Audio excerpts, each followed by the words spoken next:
Hello, my dear students. Myself, Assistant Professor K.C. Antonan from Department of Electrical and Electronics Engineering, CCAB Institute of Engineering and Technology, Vijaypura. In the previous module, we have discussed about the designing part of a transformer. In today's session, we'll discuss it on the module 4, the design of a three-phase induction motor here. So, one more thing it is, before proceeding to this designing part of an induction motor, so let's have some basic about induction motor it is there. So induction motor, what exactly the induction motor, how the basic construction will be there, on what principle it is going to works, everything, the basic things we'll discuss it first, and before after that only we'll proceed to the designing part of the induction motor. Okay, let me start with the introduction here. See here in the introduction, the first everyone should be clear with what exactly the induction motor it is there. So the induction motor, it is also going to be called it as what asynchronous motor it is. Asynchronous motor in the sense that the asynchronous motor, why we are going to be called this in the sense that this motor usually run or it is going to be run within lagging speed lesser than their synchronous speed it is there. So this kind of a motors usually operates at a speed less than their synchronous speed. That is the reason these induction motors are also going to be called it as what? Asynchronous motor. And this induction motors which works on the AC supply. That is the reason it is nothing but a AC electric motor it is there. See here, in an induction motor, the electric current in the rotor, the basic construction of this induction motor will be consist of two parts it is there. One, it is the stationary part will be there, that is going to be called it as a stator, and one more will be rotating part of the machine, it is going to be called it as a rotor here. So in case of an induction motor, the electric current in the rotor needed to produce the torque here. So how this torque it is going to be produced? By the principle of what? Electromagnetic induction from the rotating magnetic field of a stator winding here. So getting my point? So there's how the induction motor, the torque it is going to be produces with the principle of what? Electromagnetic induction from which field? The rotating magnetic field of the stator winding here. The rotor of induction motor, that is of a two types it is there. Based on the rotor construction, the induction motor it is going to be classified into two types. One, it is squirrel cage rotor, and one more will be wound rotor it is. This wound rotor it is also going to be called it as a slip ring induction rotor here. Getting my point? So one more thing, basically what I told here, these induction motors are going to be referred as a asynchronous motors because they are going to be operates at a speed less than their synchronous speed here. So the first thing is that we need to understand what exactly the synchronous speed here. The synchronous speed means, everyone it is clear, the speed of rotation of magnetic field in a rotary machine. Getting my point? So this speed completely depends upon what? We know the formula, Ns is equal to what? 120 F divided by P here. So this synchronous speed, capital Ns, it is represents the synchronous speed. This synchronous speed usually depends upon what? Frequency as well as the number of poles here. The induction motor always runs at a speed less than its synchronous speed. Why? In the sense that the rotating magnetic field which is produced in the stator will create a flux in the rotor part. So first, the rotating magnetic field, there are two parts I told here. One, it is the stator, and the second one will be rotor here. The stator, it is provided with the stator part, it will be provided with the supply here. So that is three-phase supply we are going to be providing to the stator part. Then what will happen?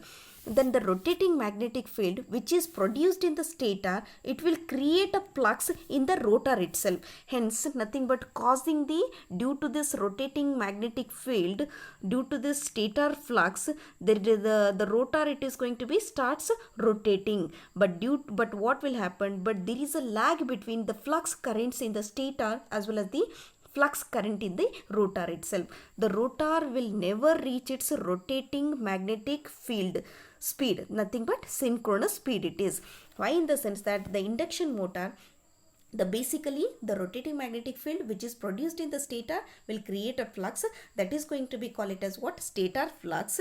This stator flux, by the principle of electromagnetic induction principle, the causing the this stator flux will causes the rotor to rotate itself, but there is a lagging between the flux currents in the stator as well as the flux current in the rotor. Due to this lag, what will happen? The rotor will never reach its rotating magnetic field speed or the synchronous speed it is. So that is the reason the induction motors are going to be operates at a speed which is less than their synchronous speed it is.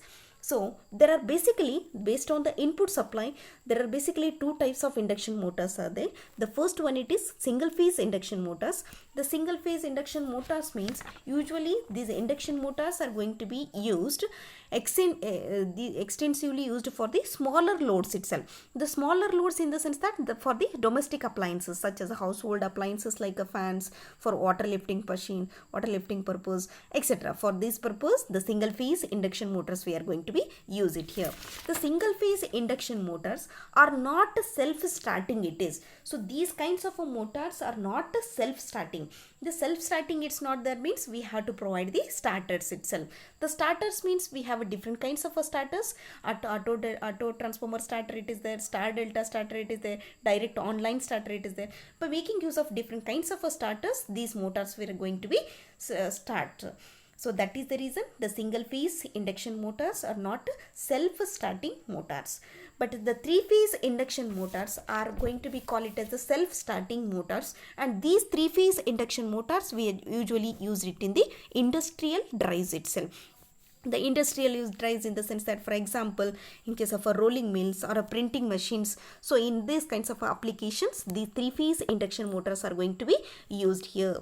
The first, what I told here, based on the input supply, the induction motor, it is divided into two types. One, it is single phase induction motor that is used for the household appliances purpose or nothing but the for a smaller loads itself. For example, like a fans or water lifting machines, etc. itself. And this single phase induction motors are not self-starting. For that purpose, we have to make use of a different kinds of the starters itself. So next thing, it is three phase induction motor. So this is self-starting machine. So this can be used it in an industrial drives. For examples, what I told here, that is rolling mills as well as the printing machines itself. So this is the basic thing about the induction motor itself. So next will comes to the construction feature of this induction motor. See the diagram here. The construction feature of this one. The construction feature means, see here, so there are two electromagnetic parts are there. So first thing, it is the in the construction point, there are two parts. One, it is the stationary part that is going to be called it as a stator, and the stator will be having the stator here. The stator, it is going to be represented here. The slots, nothing but in the slots only the stator conductors will be there here.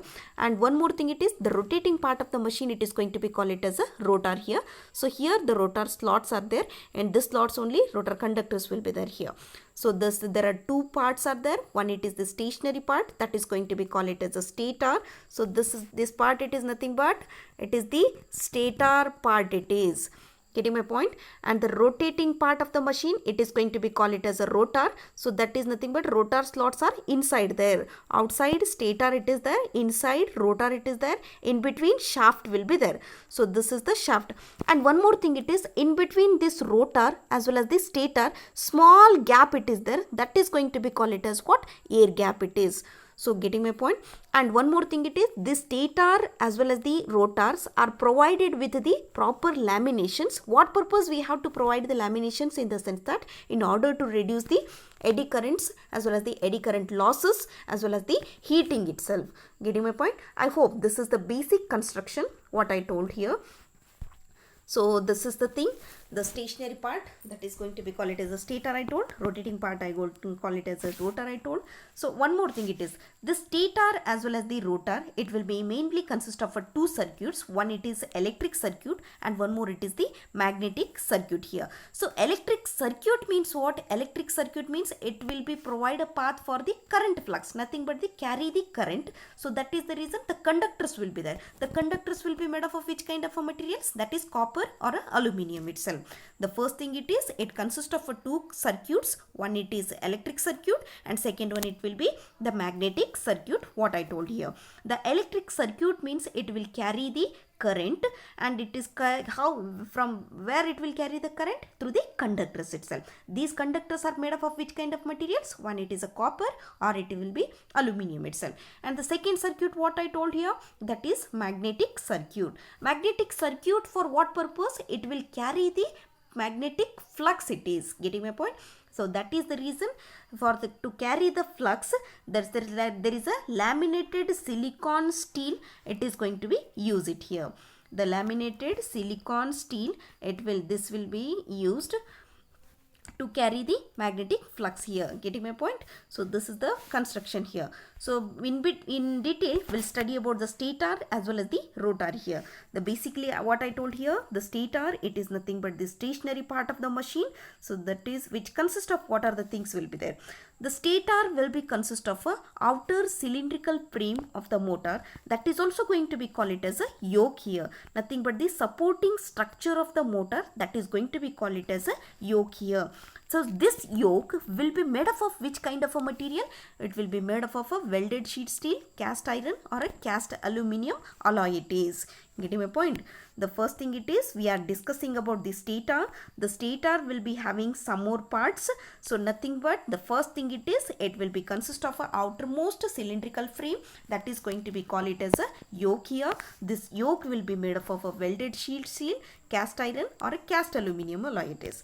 Getting? So next thing it is the magnetic path. The magnetic path means what? It will carry the flux here. So which comprises of the magnetic flux path? It will be comprises of a set of slotted steel laminations are going to be called it as what? Stator core it is. Getting my point? So this laminated magnetic path, the laminations we are going to be providing to the stator core itself to reduce what? Eddy currents as well as the reducing the losses as well as the heating at nothing but energy losses. Getting my point? So next thing it is a set of insulated electrical windings will be there. These windings are going to be placed inside the slots of a laminated stator. So in the diagram, I shown here, the stator slot will be there.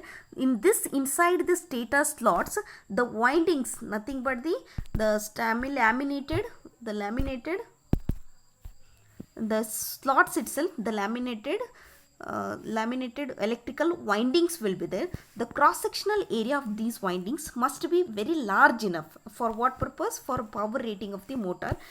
In case of a 3-phase motor, 3 sets of windings are required here. 3 sets of windings will be there, one for each phase, that should be connected either in which fashion? Star or a delta it is. Getting my point? So this is all about stator part. So next we'll move on to the rotating part of the motor, that is going to be called it as a rotor here. The rotor will also be consist of a set of slotted silicon steel laminations. Getting my point? So this rotor will also be consist of rotor slot it is there. So this rotor slot it is completely laminated. So laminated which kind of a material? Silicon steel material. Getting my point? So this silicon steel it will form a cylindrical magnetic circuit and the electrical circuit here. The electric circuit of the rotor, which is of the rotor of the following nature. So based on the construction of this rotor part, so this is divided into induction motor. It is divided into the 2 types it is there. One it is which one? This is squirrel cage, that is squirrel cage motor, and one more it will be slip ring induction rotor it is there. The squirrel cage induction rotor. The squirrel cage means what? It's like a cage, like a structure. It is nothing but it will be consist of set of a copper or a aluminium bars which are installed into the slots here. Inside the slots, inside the rotor slots we have seen in the diagram. Inside that slots, what are the things will be there? Copper or aluminium bars will be installed into the slots here, which are connected to an end ring at each end of the rotor here. So these slots, whatever the rotor slots will be there, inside that rotor slots, copper or aluminium bars will be there. So these bars are going to be connected to an one ring it is, that is going to be called it as an end ring at each end of the rotors here. The construction of this rotor along with the windings, nothing but it resembles like a closed structure, nothing but cage like a structure. That is the reason it is the name what we are going to be call it as a squirrel cage rotor here. So see here, this will be the squirrel cage rotor. So the one more what I told here, slip ring induction rotor, or it is also going to be called it as what, wound rotor itself. This wound rotor will also be consist of 3 sets of insulated windings will be there, with the connections brought out to the 3 slip rings. Getting my point? So this will also be consist of a 3 sets of insulated windings, and these connections will given to the 3 slip rings itself.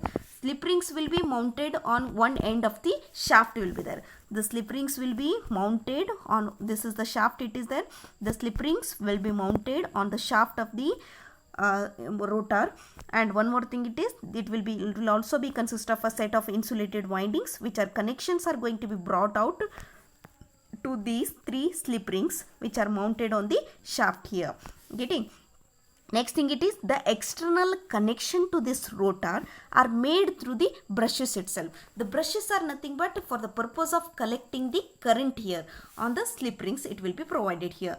Due to the presence of slip rings, such a type of motors are going to be called it as what, a slip ring induction rotor, or it is also going to be called it as a wound rotor it is. Getting my point? So this is the basic construction about the induction motor itself. So this is all about the construction what we have studied. So before proceeding to this main dimension, how this induction motor it is going to be work exactly. Getting my point? So I wanted to give the explanation in respect to the DC motors.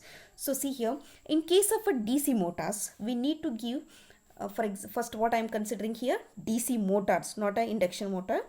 In case of DC motors, we need to give double excitation to make the what? In case of a DC motors, we need to give double excitation. Double excitation, it is nothing but external supply we have to give. So in case of a DC motors, we have to give one supply to the stator and another to the rotor. Nothing but what? One supply it is giving to the stator, another to the rotor through the brush arrangement. This is in case with respect to the what? DC motors. But in case of a induction motors, this is the induction motor construction it is there, but in case of induction motor we give only one supply. So it is interesting to know how an induction motor it is going to be works here. So it is simple. From the name itself we can understand that it is an induction process it is going to be involved here. So what is that exactly the induction process? See here, when we give supply to this, so this is the stator it is there. When we give supply to this stator winding, so what will happen? The magnetic flux it is going to be gets produced in the stator. Getting my point? When we give supply to the stator winding, the magnetic flux it is going to be gets produced in the stator part here. So due to the flow of current in the coil here, whenever we give the supply, the current will start to flow through this coil. Due to this current only, the magnetic flux it is going to be gets produced in the stator itself. But here the rotor part, inside the stator only, the rotor part will be there. It is completely like what? Short circuited here. The rotor winding, it is so arranged that each coil becomes short circuited. Getting my point? So the whatever the flux it will be from stator, the flux from the stator, that is going to be called it as a stator flux. This stator flux will cut the short circuited coils of the rotor here. Getting my point? So short circuited coils of the rotor, it is going to be cut from the stator flux, as the rotor coils also be short circuited here. Is it right? But from the Faraday's laws of electromagnetic induction principle, the current will starts flowing through this rotor coil also. Getting my point? So due to this current, another flux it is going to be created, that is going to be called it as what? Rotor flux here. Then how many fluxes are there now? One, it is stator flux. So this will be the stator flux, and inside this one rotor flux will be there. So now the stator flux and the rotor fluxes are there. So next what will happen? there is an interaction process, it is going to be takes place between these fluxes, but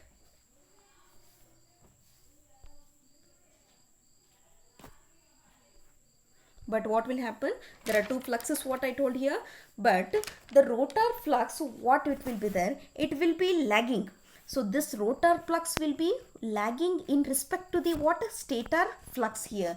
Because of that reason only, the rotor will feel a torque which will make the rotor to rotate in the direction of rotating magnetic field here. So that is the reason. Because of this reason, the rotor flux will be lagging in respect of the stator flux. That is the reason the induction motors are also going to be called it as asynchronous motors. That is the reason, due to this lagging flux only, the speed, the induction motors will always run at a lesser speed than the synchronous speed it is. So this is all about what, this is the basic construction as well as the working principle of this induction motor here. So next thing it is, so here in this we'll see about what are the main dimensions of the induction motors here. So there are two main dimensions, means you should keep it in a mind. One, it is the diameter of this stator bore. So stator bore, this is the stationary part, and inside this only rotary part it is there. In between the stator as well as the rotor, a small air gap, a small gap it is there, that is going to be called it as a air gap here. So this is the projections we have taken here. This is the vertical as well as the horizontal cross section view of this induction motor what we have shown here. See here, the main dimensions, means you should keep it in a mind. Don't forget, in the problem, if they have asked for the calculation of a main dimensions of a three-phase induction motors, means what we have to calculate. So there are two important things. One, it is diameter of the stator bore. One, it is diameter of this stator. So that is represented by a capital D. And one more, it is the armature length, armature core length, that is represented by capital L here. Getting my point? So there are two main dimensions. One, it is the diameter, and one more, it is the armature core length it is. I hope this is clear. So next thing it is, we have a different kinds of loadings here. So there are two types of loadings in the induction motors. The first one, it is total magnetic loading, and second one, it is total electric loading. So keep it in a mind. Magnetic loading means, magnetic means there is an importance you need to give for the magnetic flux here. The electric loading means that is current here. Keep it in a mind. Getting my point? The magnetic loading, it is nothing but the total flux around the armature periphery, that at the air gap, that is going to be called it as total magnetic loading here. So that is equal to what? P pi here. The total magnetic loading means that is the amount of the flux around the armature periphery. Armature periphery means with respect to the number of poles here. How many poles will be there? One, it is north pole, one more will be south pole here. The flux which is flowing around the armature, that is will give the total magnetic loading. So total magnetic loading, it will be the product of what? P into pi. Keep it in a mind. And next thing, it is total electric loading here. Electric loading means the current. Current where will be flowing? In the armature conductors itself. So that is the reason the total number of ampere conductors around the armature periphery, that is going to be called it as what? Electric loading here. So the electric loading, how will represent? Z, it is nothing but the conductors. In these conductors only, how much amount of the current will be flowing here. So that is represented by IZ, it is small suffix Z, it is there, nothing but the current which is flowing through the conductors. Nothing but Z, it is nothing but the number of conductors. So this product will give the total electric loading. Getting my point? After this, there are two specific loadings are there. This is all about the total magnetic as well as the total electric loading. Then we'll discuss it about the specific loadings. Nothing but specific magnetic loading. Specific in the sense that the particular area we are going to be considering here.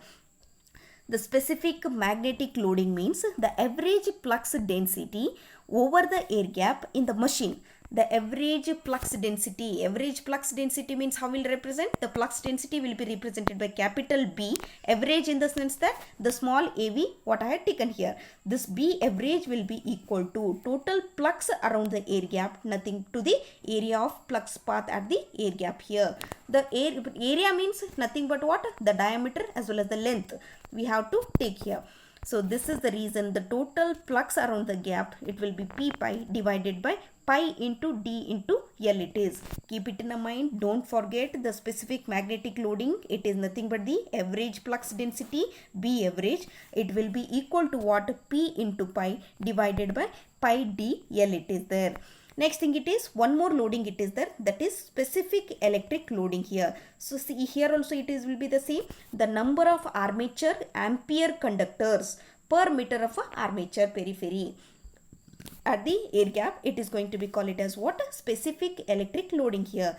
Specific electric loading, it is represented by a AC here. AC means what?